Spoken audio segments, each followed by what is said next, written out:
नीट ऐक. जेव्हा सगळे दरवाजे बंद होतात तेव्हा स्वामींचा दरवाजा उघडा असतो.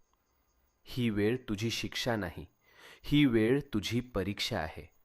आणि परीक्षा जितकी मोठी तितकंच फळही मोठं मिळतं. तू रडलेला प्रत्येक अश्रू, तू केलेली प्रत्येक प्रार्थना आणि तू सहन केलेली प्रत्येक वेदना स्वामींनी पाहिली आहे, स्वामींनी ऐकलंय. आणि आता स्वामी सांगत आहेत, बस झालं रडणं, आता उभं राहायची वेळ आली. भूतकाळ तिथेच सोड. जे गेलंय ते संपलंय.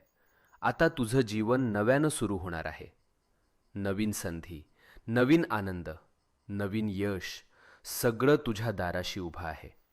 फक्त एक पाऊल पुढे टाक आणि मनापासून सांग, मी तयार आहे स्वामी, माझं आयुष्य बदलायला तयार आहे.